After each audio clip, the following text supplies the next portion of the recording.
ये आपकी हिस्ट्री का चैप्टर नंबर 4 है, जिसका नाम नाम है tribal dikus and the vision of a golden era. मतलब पुराने समय की बात चल रही है, जो ट्राइबल्स हुआ करते थे, है ना। तो उन लोगों के बारे में बताया गया है। तो क्या बताया गया है वो पढ़ते हैं, डायरेक्ट स्टार्ट करते हैं। यहाँ पे 1895 में अ मैन नेम बिरसा, है ना। 1895 में एक व्यक्ति का नाम था, एक आदमी का नाम था Birsa, was seen roaming the forest and village of चोतनपुर इन झारखंड।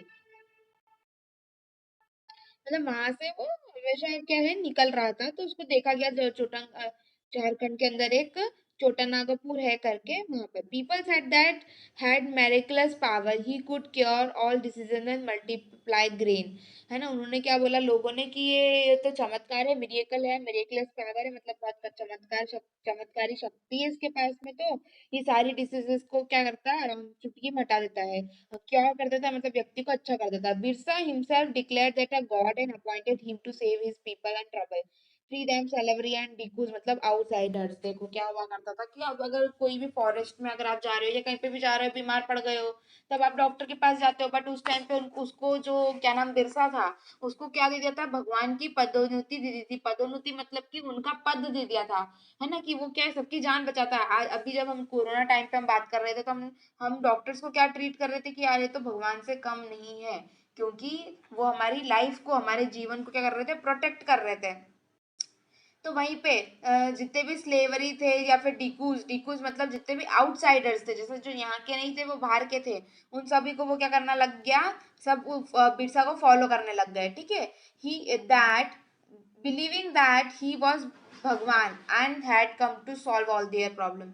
उनको ऐसा लगने लगा कि कौन है, ये भगवान है और ये हमारी सारी जो मनोकामना है, सारी जो समस्या है उसका निवारण ये कर देगा। है ना, कौन, Birsa. Birsa was born in a family of Mundas, a tribal group that lived in Chotanagpur. देखो बिरसा कौन है, बिरसा एक मुंदास फैमिली से बिलोंग करता है, जो कि कहाँ पर रहती थी, चोटंगपुर में। But his followers include all the tribals and region, Santhals and Oraon, मतलब सभी लोग जितने भी ट्राइबल्स हैं सभी इसको फॉलो कर देते हैं। All of them in the different ways that are unhappy with the changes they experience and the problem they were facing under the British rule. Their familiar ways of life seemed to be disappearing, their livelihood were under threat and their religion appeared to be in danger। देखो क्या था कि जो लोग उन लोगों को follow कर रहे थे वो सब एक ही उसके नहीं थे, तो सभी का अपना अपना तरीका था मानने का। कुछ लोग हुआ करते होंगे उस टाइम पे जिनको नहीं लगा था, है ना। आगे लिखा है what problems did Birsa set out the resolve. आगे लिखा you have read about tribal societies last year. हम लोगों ने मतलब आपके 7th में ट्राइबल सोसाइटी के बारे में आप लोगों ने पढ़ा होगा। ट्राइब्स क्या होते हैं, सिंपल सा, जो कि जिनको बंजारे बोला जाता है, ये कैटेगरी जो होती है उनको ट्राइबल्स बोल दो आप, सिंपल सी अगर बात में लेकर के चलो। Most tribals had custom and rituals, सभी सभी के कस्टम होते हैं, सभी के रिचुअल्स होते हैं। मतलब अधिकतर इसके अंदर ऐसा होता है कि अधिकतर जो ट्राइबल्स थे उनके कस्टम्स और रिचुअल्स थे। ठीक है, जो कि किसके द्वारा लिखे गए थे, जिसके द्वारा बताए गए थे, या फिर किसके द्वारा हमको यहाँ पर बोला गया था, ब्राह्मण्स के द्वारा। This society also did not have the sharp social division that were characteristics of the caste societies. देखो इनके अंदर कोई, इनके पर्टिकुलर अंदर कोई भी वो डिविजन नहीं था। all those who belongs to the same tribes thought that them as a sharing common ties of the kingship। देखो उनको ऐसा लगता था कि जो भी ट्राइब्स है, जो भी ट्राइबल्स है, उनके इसमें ऐसा नहीं कि हम लोगों की कैटेगरी अलग है, हम लोग नहीं, जो ट्राइबल्स है ट्राइबल्स ही हैं वो, है ना। तो उनकी कैटेगरी कोई डिफरेंट नहीं थी।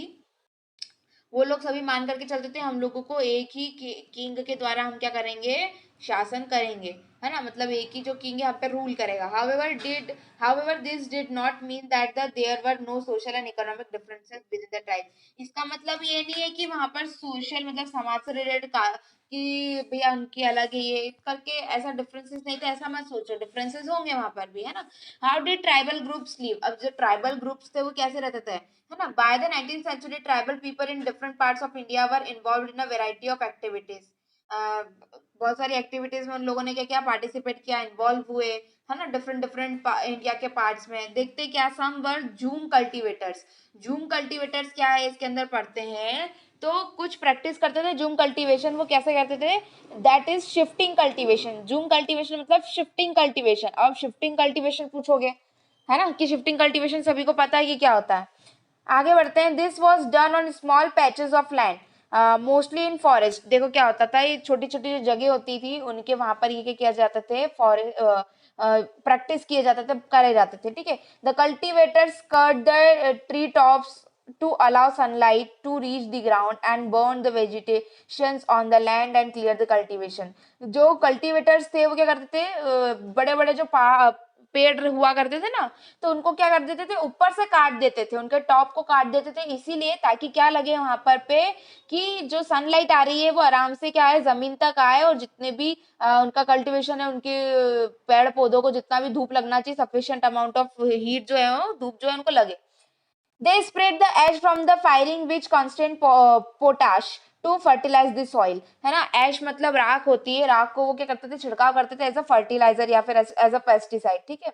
दे use to axe to cut trees and the hoe to stretch the soil in the order to prepare it for the cultivation। They broadcast the seeds that is scattered the seeds on the field instead of the ploughing that the seed sowing nahi sorry scattered the seeds on the field instead of ploughing the land and sowing the seeds। Once the crop was ready and harvested they moved to another field। क्या करते थे वो लोग, देखो वो किसी एक जगह पर हमेशा कंटिन्यूटी, मतलब एक जगह, जैसे हमारे यहाँ पर हम देख लें, सभी के पास जमीन है, सभी का कुछ है, तो वो लोग क्या करेंगे, अब हमारी पर्टिकुलर जमीन है तो हम उसी पे खेती करेंगे, उसी पे खेती बाड़ी होगी हमारी। अब पर यहाँ पर ऐसा था कि अगर उन्होंने एक बार कहीं पे क्या कह दिए, खेती बाड़ी कर लिए, तब उसको लैंड को वो क्लियर करके उनका हार्वेस्टिंग करके वहां से निकल जाते थे, है ना। आगे लिखा, shifting cultivators are found in the hilly forest tracts of north east and central India. ये कहाँ पर मिले जाते थे, नॉर्थ ईस्ट और सेंट्रल इंडिया के यहाँ पर मिले जाते थे। The lives of these tribal people dependent on free movement within the forest and on being able to use the land and forest for growing their crops. ये लोग किस पे डिपेंड हुआ करते थे, फॉरेस्ट में जितने मतलब फ्री मूवमेंट रहता था उनका, तो वो उस पर डिपेंड करते थे कि लैंड कैसी मिलेगी, फॉरेस्ट मिलेगा, वहां पर क्रॉप्स ग्रो हो जाएंगे, है ना। This is only the way that could practice shifting cultivation. ये एक ही तरीका था जिससे वो शिफ्टिंग कल्टीवेशन को क्या कर सकते थे, प्रैक्टिस कर सकते थे।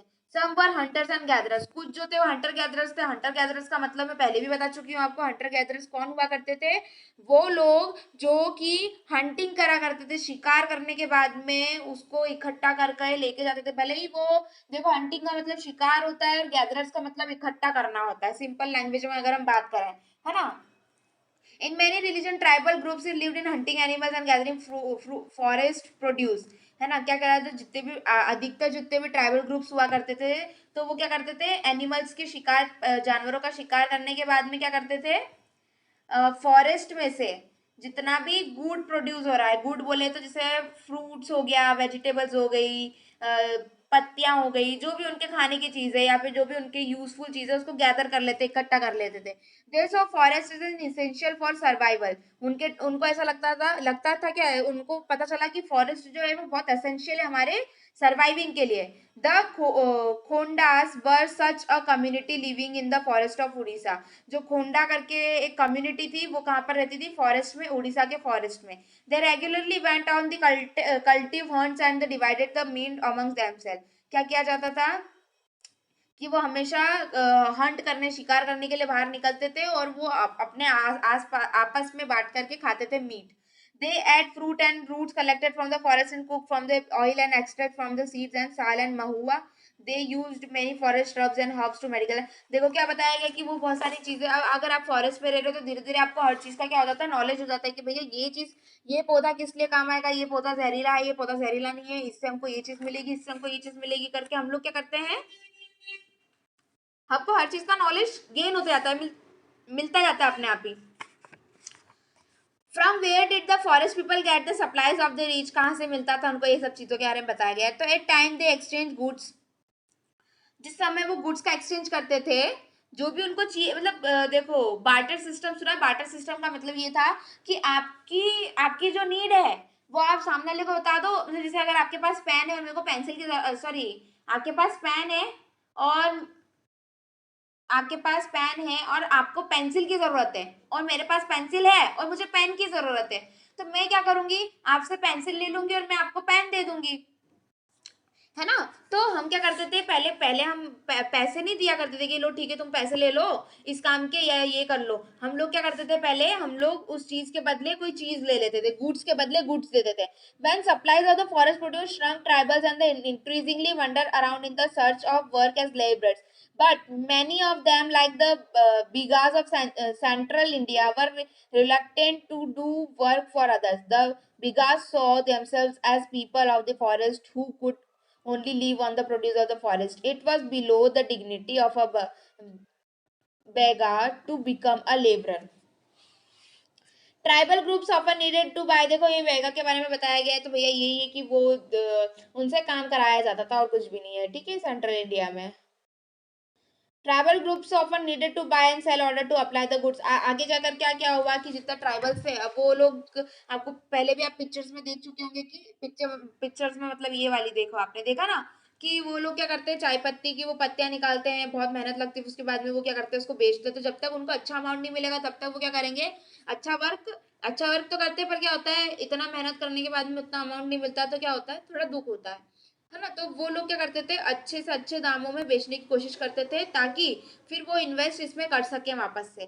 दे therefore came to see the money lenders and traders to evil outsider and cause of their misery। तो इसी कारण से वो क्या करते थे, ट्राइबल्स देखते थे कि बाहर जो हम सामान प्रोड्यूसर्स जितनी भी चीजें हम दे रहे हैं, गुड्स दे रहे हैं, वो जितने भी मतलब वहां पे बेचने वाले हैं वो कैसे बेच रहे हैं। Some hearted animal, many tribal groups lived in the hearting and rearing animals. जितने कुछ जो कुछ नहीं, बहुत सारे बोले तो कुछ देखो, कुछ ट्राइबल्स जो थे, हम लोग पहले भी चैप्टर्स में पढ़ चुके कि वो लोग क्या करते थे, खेती बाड़ी में लगे रहते थे, और कुछ क्या करते थे, वो अपने किस में लगे हुए रहते थे, एनिमल रियरिंग, मतलब कि डेयरी फार्मिंग करना, दूध निकालना, दूध बेचना, खाल वगैरह ये सब। They were pastoralists who move their herds and cattle ships and according to the season. देखो सीजन के हिसाब से सब कुछ होता था, आपको ऊन निकालना है उसका, शीप का, ये सब चीजें। When the grass in one place was exhausted they move to another area. क्या होता था, जब जो घास है वो सूख जाती थी तो वो दूसरे एरिया में चले जाते थे चराने के लिए। The Van Gujjars of the Punjab hills and the Labadis of Andhra Pradesh were cattle herders. ये जो एरिया बताया पंजाब हिल्स, वन गुजर्स, ये क्या है, ये यहाँ पर सबसे ज्यादा कैटल हर्डर्स हुआ करते थे, मतलब यहाँ पर सबसे ज्यादा चराया करते थे किनको, गोट्स और इन सबको, ठीक है। आगे देखे रखा है, some took to settle cultivation. Even before the 19th century के पहले भी many from within the tribal groups had begun settling down and cultivation there. उन लोगों ने उसके पहले भी क्या किया था, कल्टीवेशन उनकी जो था उसको उन्होंने किया था, डाला गया था। They began to use the plough and gradually got rights over the land they lived on. उन्होंने क्या किया, जितनी भी लैंड है उसको प्लव करना मतलब क्या होता है, जब आप हल चलाते हो तो आपकी जो सॉइल होती है वो मिक्स होती है, ऊपर नीचे होता है, उसको प्लफिंग बोला जाता है, जोतना जिसको बोलते हैं। The gradually got rights over the land and there lived on. मतलब क्या होता था, फिर जैसे ही सॉइल जो है वो अप डाउन हुई तो वापस से वो ग्रो करना चालू कर देते हैं वहां पे पौधे वगैरह, है ना। In many cases like Mundas, Chotanagpur and the land belonging to the clan and the whole, all members of the clan were regarded as a descendants of the original settlers who had first cleared the land. Therefore, all them had right on the land. Very often to people within the clan acquired more powerful than other, some because of chefs and the flowers powerful man and rented to the Indian oil cultivation themselves. British officials started, देखो क्या था कि देखो बहुत सारी चीजें, अब आपको एग्रीकल्चर की है उन्होंने, तो फ्लावर्स, आजकल फ्लावर्स के लिए भी देखो कितना सारे बुकेज और ये सब बनते हैं, उस टाइम पे इतना नहीं बनता होगा, मे भी हो सकता है। यहाँ आपको बता के रखा है कि जितने भी मेंबर्स थे वो गुप्त थे किस चीज को लेकर के, descends of the original settlers. Descendants मतलब कि किसी के वंशज थे, किसके, और जितने भी ओरिजिनल थे वो सब थे, वो जितने भी मेंबर्स थे वहां के सब गुप्त थे, है ना, किसी को पता थोड़ी था कि इस उसके हैं, है ना। तो उसके बाद में जितने भी राइट्स थे लैंड के, all of them had rights on the land. But देखो क्या था कि ओरिजिनल सेटलर्स जो थे वो लोग सभी गुप्त थे, है ना। जैसे कि अगर आप हो, आपके पापा हैं, फिर आपके दादाजी हैं, तो आपको थोड़ी पता है कि उनकी कौन सी लैंड है ना। तो वहीं पे ये हुआ था कि उन लोगों को तो पता ही नहीं था कि उनकी लैंड है। तो पर बाद में उनको अधिकार मिला ये कि उनको उनकी लैंड लैंड का क्या मिलेगा, उनको अधिकार है उनकी लैंड पे, वो कुछ भी कर सकते हैं। ठीक है। Very often some people within the clan acquired more power and than others, फिर उसके बाद में उन लोगों को क्या है, ज्यादा पावर्स मिली दूसरों के मुकाबले, है ना। जो ब्रिटिश ट्राइब, मतलब जो ब्रिटिश ने ऑफिशियली देखा कि जितने भी सेटल ट्राइबल ग्रुप्स है, जैसे गोंड्स हो गया, संदल्स हो गया, वो बहुत ज्यादा ज्यादा किसमें, हंटिंग गैदरर्स और शिफ्टिंग कल्टीवेशन और इन सब में सबसे ज्यादा क्या है, आगे है ना। जो फॉरेस्ट के अंदर रहते हैं उनको उनको मतलब वाइल्ड सेवेज, मतलब जैसे कि क्या बोले, सेटल्ड और मतलब उनका एक वहां पर वो सेटल्ड हो चुके हैं ऑलरेडी। अब उनको उनके, अब आप वहां से उनसे कुछ भी पूछ लो उस चीज के बारे में, आपको आराम से बता देंगे, है ना।